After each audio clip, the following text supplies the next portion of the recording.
All right, so very warm good evening, and it's going to be good morning in some time. But yes, I'm just going ahead and doing this quick question answer live session with you.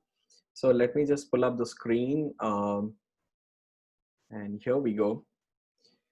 So what's the purpose of this entire live session is to go ahead and help you understand or answer your questions regarding the training industry. Now, I have been in this industry for quite some time, and I'm confident of answering most of your questions in the sense of how the training industry works, what should you do, how do you get started, what kind of business model should you follow, where should you start making money, what's the new things that are happening in the training industry. All these questions are something that I would love to answer in this session.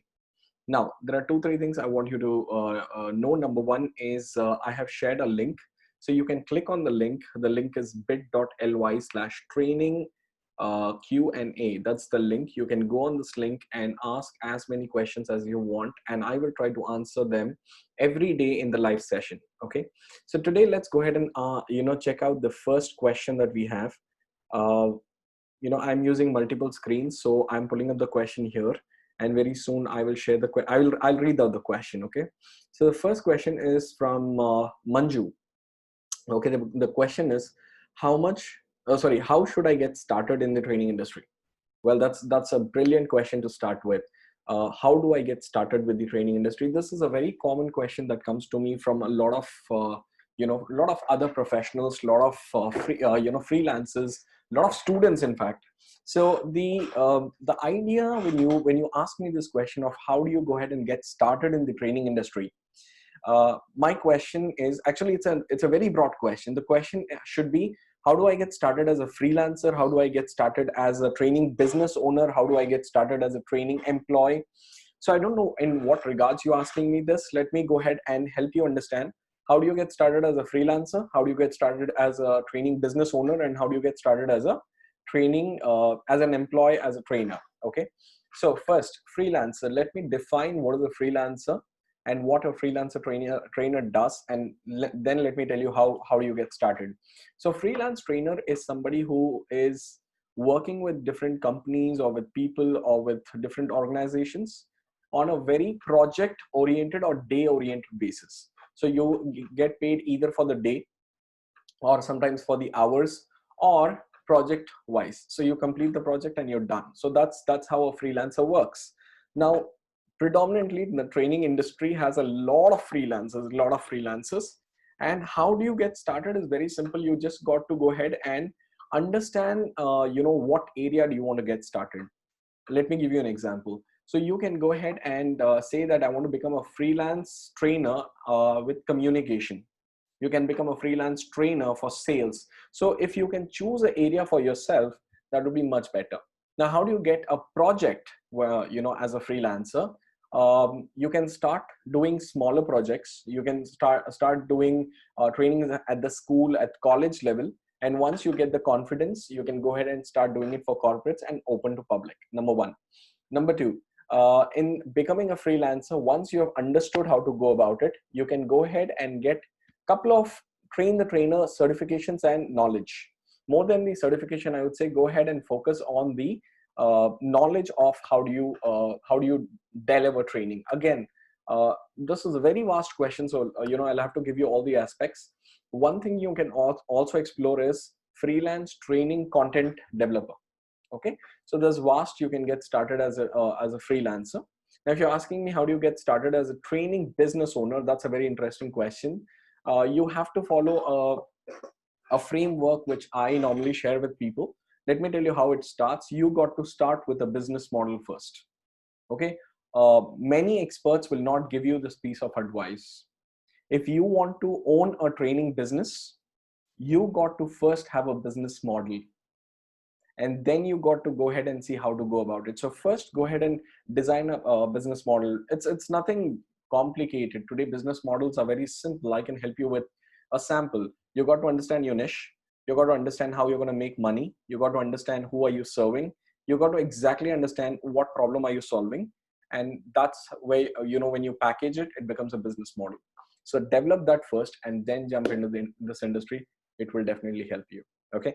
So let me go ahead and quickly look at other questions. Meanwhile, guys, I'll also end of this. I'll also check if you have any questions. You can go ahead and click the live link and add your question. You can also, if you're watching this recorded, don't worry, add it still. In the upcoming live, I'm doing live every day. So in the upcoming live, I'll be sharing answer for your question. Okay. Okay. The second question is, just one moment. Let me pull out the second question. Okay, here we go. The second question is, okay, this is a very nice question. I don't know how many people have this question. This question is from somebody called Shifa. Shifa is asking, is the training industry crowded? I know where, a lot of trainers have this question in them. Is the training industry really getting crowded? Well, the answer is yes and no. Okay. So let me tell you why yes and let me tell you why no. It is definitely getting crowded for people who don't know where they are heading.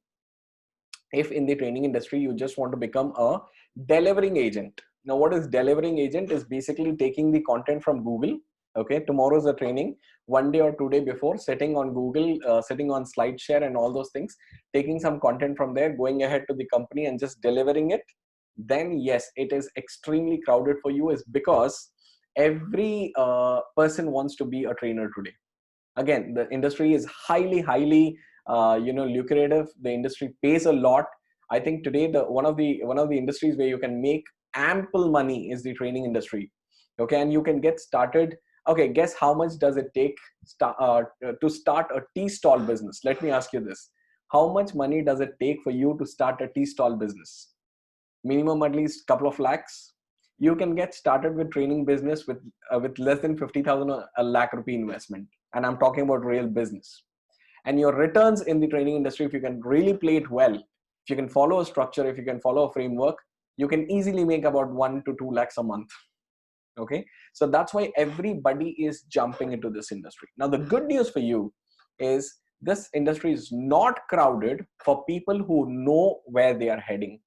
If you're clear with who you're serving, what you're serving, like for example, who's your target audience, what exactly are you training, like your niche, and if you can go deeper in your subject, which we call it as specialization, you definitely have a lot to do. I'll just give you an example to, before I wrap this question up. Today, most of the schools, most of the colleges, most of the corporate houses, most of the NGOs, most of the government agencies are looking for specific trainers, whether it's technical, whether it's leadership, whether it's non-technical, anything. They are looking for a lot of qualified trainers, number one. On the other side, where the industry is really grown is in the B2C. And that itself is $1 trillion market for us. What do I mean? Let me give you an example to make you understand this. I have a student who's just getting his degree, and he has an offer from India's one of the top IT companies. And on the side, he's become a trainer-preneur. What does it mean? In the side, he's converted his hobbies into a training product. And with my help, he's able to get a business model over it, and he's making money. How about that? Now, is he selling this to the market? No, he's selling it to individual people. And you know what his product is? I don't want to disclose. You'll very soon see him in my interview. His product is something that every college student would love to pay for. His product is something that every college student wants to have it with him. Okay, so he has developed an amazing training product, and he has backed it up with amazing business model. So that gives us answer to two things: the training industry is not crowded, and number two, even if you are just a student, you can still go ahead and make money in the training industry. Hope that answers that question and gives you some hope also. Okay, so let me go ahead and quickly pull up one more question for the evening, which is from, just one moment, I'm just getting the question up. Why is this not going? Just one moment, guys. Bear with me. I'm just looking at the next question. Why is there no question? 1 second. Oh, I have closed the screen. My apologies. Hang on, guys. Hang on. I'm just pulling up the questions. By the way, anybody who's asked me new question, let me also quickly check if I've got any questions. Okay, I am on Google Forms now. So what I'm doing is I'm going to that particular form, and I'm looking if there are any new questions that have come up. Just opening it.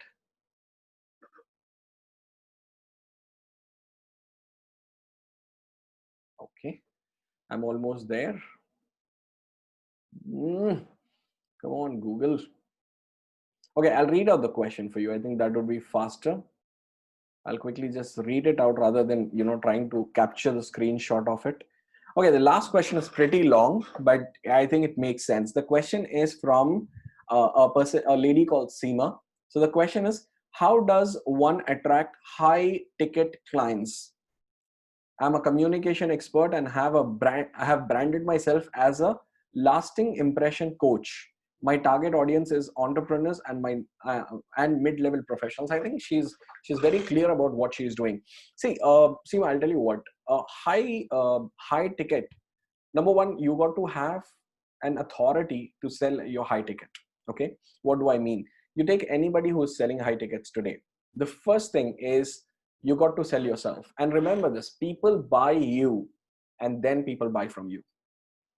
Doesn't make sense? People buy, people first buy you and then people buy from you, which means before even, buying my product, you want to actually buy me. You want to know that I can help you. You want to know that I have the credibility of helping you. So if you're asking me, how do you go ahead and attract high ticket client? My question is, do you have a high ticket product? Do you have a high level product, high ticket product? If you don't have a high ticket product, first develop it, and then you can play around with branding, and then you can go ahead and sell high ticket products. Now if you ask me a question, which is a very logical question, is, Fahim, should I sell high ticket products to make a lot of money? My answer is no. My answer is, if you want to make an impact and if you really want to make a lot of money, you don't really need to have a high ticket product. You can have small ticket product, but you cannot be actively involved with it. You need to take your business model on autopilot mode. I'll give back this with an example for easy understanding. Let's assume that let me choose one person from the group who's watching me live. Let me take Haider. Haider is a good friend of mine. Okay, let's assume I know Haider is an amazing person in digital marketing. In fact, people who are watching, you want anything to do with digital marketing, you should contact Haider. Haider is an amazing person. Okay, so assume Haider wants to make some money using training as a platform, and just assume that he doesn't have any high ticket product at all. But what he has is autopiloting. Let's say he develops a hub, he develops a online portal, like Teachable or Kajabi or any, and there are a lot of portals. And if he can upload his program there, and then actively not getting involved in the implementation of program, if he just works on generating his traffic and let them in and then nurture those leads. I know people in Chennai who are making like 1 or 2 crores a month just using this model. So I'll come back to the question. The first thing is, you can go ahead and make a lot of money. You can go ahead and make a lot of impact, add a lot of value to people, even with low ticket product. Number one. Number two is, you can, if you have made up your mind, no, I want a high ticket product. I want to sell my high ticket products. Go ahead and first develop a product that is worth that. Now, for me, high ticket product starts at 5 lakhs or 10 lakhs. Okay, or at least like 3 lakhs that you're billing an individual person. So if you want to bill somebody 3 lakhs or 5 lakhs, very simple. Does your product help them to make 30 to 50 lakhs? Does your training program help them to make 30 to 50 lakhs? If it is helping, see, it's like this. If you can help me make 10 rupees and you charge me 1 or 2 rupees, I'm happy paying you. But if you don't have any tangible results, you're just telling, I'll make you good in communication or I'll make you better in communication. That's how a lot of trainers talk. Nobody's going to pay you a lakh. Nobody's even going to pay you 20,000 rupees. So you got to have results. You got to have market social, proof to go ahead and sell that. Now, once you do all this, then comes the last thing, which is called the qualifying your leads. What do I mean? You cannot be selling your high ticket product to everyone. There are three things that you need to have. You need to see in a person who you're selling this to. Number one, does he have desire? Does he want your product? Number two, does he have the pocket for the product? Can he afford? Like, for example, I love a Q3. I love Audi Q3. Do I currently have it? No. Why? Because I need it. I love it. I don't have the pocket. I cannot shell out, say, 50 lakh rupees out of my pocket right now on a car. So I am not the right customer for Audi Q3 right now. I'll buy it in future. And number three, first one is desire. Number two is the pocket. Number three is he ready to buy it from you? Is he ready to buy it from someone and then from you? Answer these three questions. Probably this will help you to understand how do you go ahead and do it. Okay, before ending this live series, there's not many questions coming. Probably I'll do it one tomorrow. But a very common question a lot of people ask me is, Fahim, you keep talking about students getting started, anybody getting started in the training industry. Are you, is that even proper start of the thing? Will corporates accept them? How can a college student, you say a college student is becoming a trainer-preneur, how can he go ahead and train corporates? Let me just tell you this, guys. Today, the industry is moved more than or beyond just corporate training.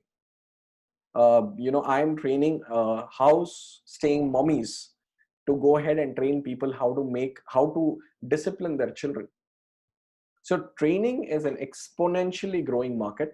And today, after this, internet has come, after your hubs have come, after your business models can be developed over your training thing, any skill you have, 99% of the times you can make money out of it. Okay, so I hope this session helped a lot of people. Let me go ahead and quickly pull up the screen where you can actually go ahead and ask me questions. So this is the link, and for people who are watching me live on Facebook and other platforms, guys, there's a link that I've attached. You can click on the link and you can submit your question. So tomorrow and every day when I sit across, I will answer as many questions as I can. And I hope these questions will really help you to go ahead and start a career.